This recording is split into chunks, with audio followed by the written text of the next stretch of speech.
اعوذ باللہ من الشیطان الرجیم بسم اللہ الرحمن الرحیم یا ایہا الناس اے لوگو کلو کھاؤ مما اس میں سے جو فی الارض زمین میں ہے حلالا طیبا حلال پاکیزہ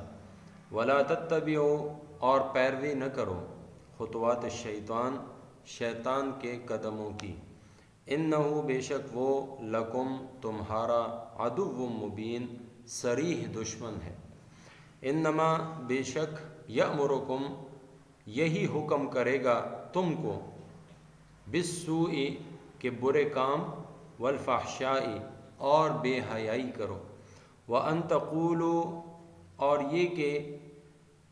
بولو تم علی اللہ اللہ تعالی پر ما لا تعلمون وہ باتیں جو تم نہیں جانتے وَإِذَا قِيلَ لَهُمْ اور جب کوئی ان سے کہے اتبعوا تابعداری کرو ما انزل اللہ اس حکم کی جو کہ نازل فرمایا اللہ تعالی نے قالوا تو وہ کہتے ہیں بل نتبع ہرگز نہیں ہم تو تابعداری کریں گے ما الفینا علیہ آباءنا اس کی جس پر دیکھا ہم نے اپنے باپ دادوں کو اولو کان آباؤہم بھلا اگرچہ ان کے باپ دادے لا یعقلون شیئا نہ سمجھتے ہوں کچھ بھی ولا یہتدون اور نہ جانتے ہوں سیدھی راہ ومثل الذین کفروا اور مثال ان کافروں کی ایسی ہے کمثلی جیسے کہ الذی کوئی شخص ینعق پکارے بما لا یسمع ایک چیز کو جو کچھ نہ سنے الا دعاء سوائے پکارنے ونداء اور چلانے کے سمن بہرے ہیں بکمن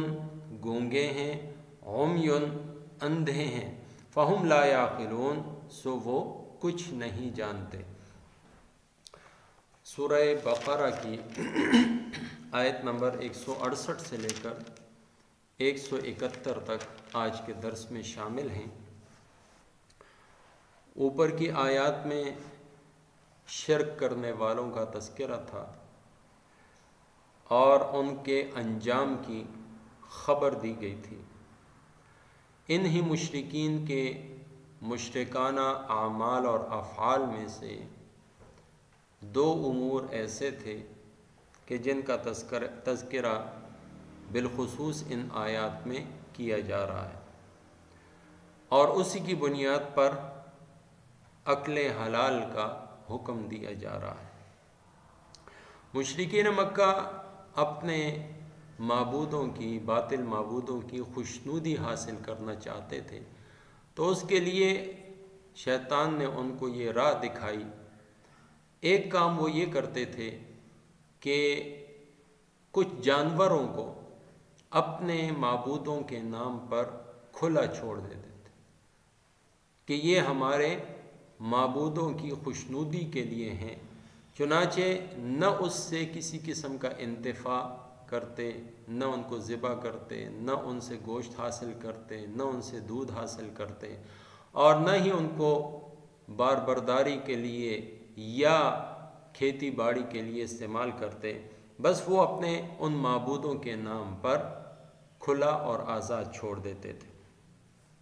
تو گویا ایک حلال چیز کو انہوں نے اپنے نفس کے کہنے پر حرام کر دیا۔ اسی طریقے سے دوسرا وہ یہ کام کرتے تھے کہ اپنے بتوں کی خوشنودی کے لیے وہ جانور کو اس طرح سے ذبح کرتے یا اس طرح قربان کرتے کہ مثلا اگر میرا فلاں کام ہو گیا تو میں فلاں جانور کی قربانی اے میرے معبود یا بت تیرے نام پر کروں گا۔ تو ان بتوں کے نام پر وہ لوگ قربانی کیا کرتے تھے، نظر و نیاز اور منت مانتے تھے۔ تو اس صورت میں ان کا ذہن یہ تھا کہ یہ جو چیز اب ہم اپنے معبودوں کے نام دے رہے ہیں اس میں سے ہم کھا سکتے ہیں اور لوگ بھی کھا سکتے ہیں، تو گویا ایک حرام چیز کو وہ حلال کر رہے تھے۔ تو دو چیزیں اس آیت کریمہ کی بنیاد پر جس میں حکم دیا گیا ہے کہ حلال اور طیب کھاؤ، زمین کی چیزیں جو حلال ہیں وہ حلال ہیں اور وہ حلال اللہ کی طرف سے ہیں، جو حرام ہے وہ اللہ کی طرف سے، یعنی کسی شخص کو یہ اختیار نہیں کہ وہ کسی چیز کے حلال یا حرام ہونے کا حکم صادر کرے۔ یہ صرف اور صرف اللہ رب العزت کا مقام ہے کہ وہ اپنی مخلوق کے لیے ایک چیز کو حلال کر دے، جائز کہہ دے، یا کسی چیز کو وہ حرام اور منع کر دے۔ تو اللہ رب العزت فرماتے ہیں یا ایھا الناس کلوا مما فی الارض حلالا طیبا، زمین کے اندر جو چیزیں وہ حلال ہیں، حلال کو حرام کرنے کا تمہیں اختیار نہیں۔ چنانچہ وہ جانور جو تم نے اپنے معبودوں کے نام چھوڑ دیے اور اس سے کسی قسم کا فائدہ نہیں حاصل کرتے، اس کو اپنے اوپر حرام سمجھتے ہو، یہ بھی ناجائز ہے۔ اور جن معبودوں کو تم نے بتوں کے نظر و نیاز اور بتوں کی قربانی اور خوشنودی کے لیے قربان کیا اور پھر اس میں سے کھاتے ہو، یہ غیر اللہ کے نام پر تم نے دے دیا، اب اس کا کھانا پینا یا اس سے نفع حاصل کرنا وہ جائز نہیں۔ اس لیے اے لوگو، اے انسانوں، زمین کی پاکیزہ چیزیں اور حلال چیزیں کھاؤ، ولا تتبعوا خطوات الشیطان، اور خطوات وہ خطوت ان کی جمع ہے کہ جس کا معنی ہے نقش قدم، تو ان کے شیطان کے نقش پا پر نہ چلو۔ یہ جتنے کام تم کر رہے ہو، حلال کو حرام کر رہے ہو یا حرام کو حلال کر رہے ہو، یہ اصل میں تم شیطان کی تابعداری کر رہے ہو۔ اور یہ بات یاد رکھو، انہ لکم عدو مبین، وہ تو تمہارا کھلم کھلا دشمن ہے، وہ کسی صورت میں تمہاری بھلائی اور خیر خواہی کر ہی نہیں سکتا۔ اس لیے فرمایا کہ انما یأمرکم بالسوء والفحشاء، اس میں حصر ہے کہ شیطان کا کام ہی برائی کی طرف بلانا ہے، وہ اچھائی کا حکم، اچھائی کی بات کر ہی نہیں سکتا۔ بالسوء والفحشاء، سوء ہر وہ برا کام جس کو عقل برا کہتی ہے، اور فحشاء ہر وہ برا کام کہ جس کو شریعت نے منع کیا ہے۔ تو یہ دونوں قسم کی برائیاں وہ تمہیں شیطان ہی سجھاتا ہے، وہی تمہارے دل کے اندر ان کی باتیں ڈالتا ہے۔ یعنی بالسوء سے ہم ہر قسم کا برا کام، اور فحشاء سے بے حیائی اور برہنہ پن وہ مراد لیں گے، اس لیے کہ یہ جو مشرکین تھے یہ کہتے تھے کہ برہنہ اور ننگے بدن خانہ کعبہ کا طواف کرنے سے ہمارے معبود ہم سے خوش ہوں گے، حالانکہ ایسی کوئی بات نہیں۔ یہ ان تقولوا علی اللہ ما لا تعلمون، اللہ رب العزت پر جھوٹ باندھنے کے مترادف ہے، یعنی وہ بات جو ان کو پتہ ہی نہیں بلکہ اپنی طرف سے کہہ رہے ہیں، تو یہ اللہ پر جھوٹ باندھ رہے ہیں۔ یعنی جو بھی شخص اپنے دل کی اور اپنے نفس کی بات پر چل رہا ہے، شریعت کی بات کو چھوڑ رہا ہے، دین کی بات کو چھوڑ رہا ہے، وہ اللہ کے اوپر ایک بہتان باندھ رہا ہے اور اس کو من جانب اللہ سمجھ کر لوگوں کو بھی گمراہ کر رہا ہے اور اپنے خود بھی وہ گمراہی کا شکار ہو رہا ہے۔ اور جب ان لوگوں کی اصلاح کے لیے بات کی جاتی ہے، ان سے کہا جاتا ہے کہ جو اللہ نے نازل کیا اس حکم کی تابعداری کرو، یہ تم اپنے نفس کی خواہش پر کیوں چلتے ہو؟ تو ان کا جواب کیا ہوتا تھا کہ ہم نے تو اپنے باپ دادا کو اس راستے پر دیکھا، وہ انہی بتوں کی عبادت کیا کرتے تھے، چڑھاوے چڑھاتے تھے، نظر و نیاز دیتے تھے، منت مانتے تھے، تو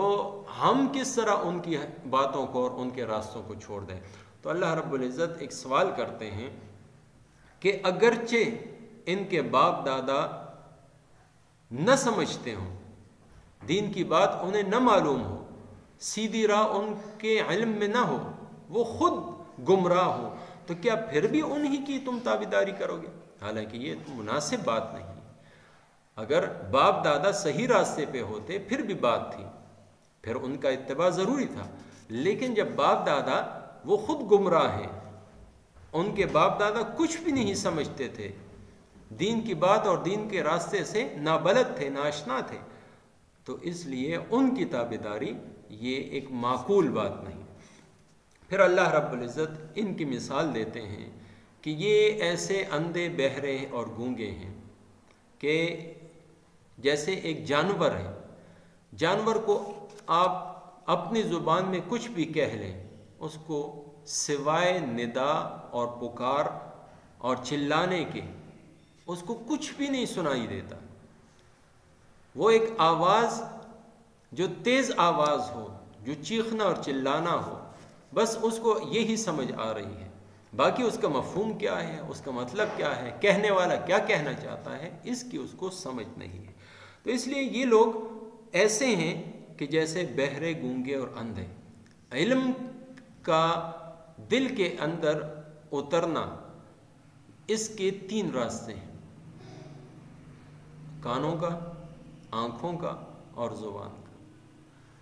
کان سے سننا ہوتا ہے، آنکھ سے اس کا مشاہدہ کرنا ہوتا ہے اور زبان سے اس کو بولنا ہوتا ہے۔ تو جب یہ تینوں راستے ایک چیز، ایک علم کو سیکھنے کے لیے استعمال ہوتے ہیں تو اس کے اثرات دل کے اندر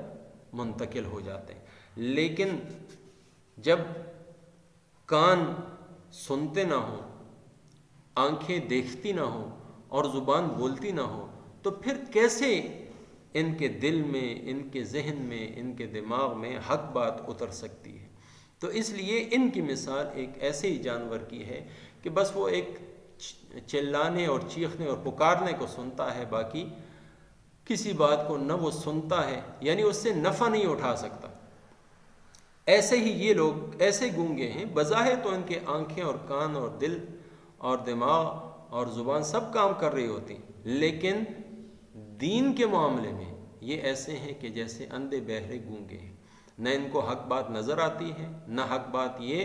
سن کر اس سے فائدہ اٹھاتے ہیں، اور نہ حق بات کا یہ اقرار کرتے ہیں اپنی زبانوں سے۔ تو یہ ایسے لوگ ہیں کہ جو شیطان کی پیروی کر رہے ہیں اور اپنی نفسانی خواہشات پر چل رہے ہیں، اور اسی لیے گمراہی ایسے لوگوں کا مقدر ہے۔ تو مسلمانوں کو ان کی پیروی کرنے سے اور ان کے راستے پر چلنے سے منع کیا گیا ہے۔ قرآن کریم ایسی مثالیں دے کر یا ایسے احکامات دے کر، یہاں پر یا ایھا الناس کہہ کر ایک عمومی حکم ہے، لیکن اس میں مسلمانوں کے لیے بھی حکم ہے کہ ہمیشہ حلال، طیب اور پاکیزہ چیزوں کی طرف ہی میلان رکھو،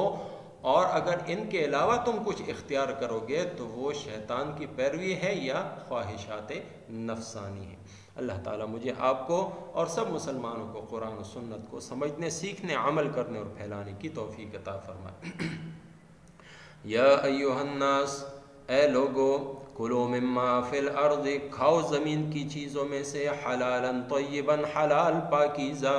ولا تتبعوا، اور پیروی نہ کرو، خطوات الشیطان، شیطان کے قدموں کی، انہ لکم عدو مبین، بے شک وہ تمہارا دشمن ہے کھلم کھلا،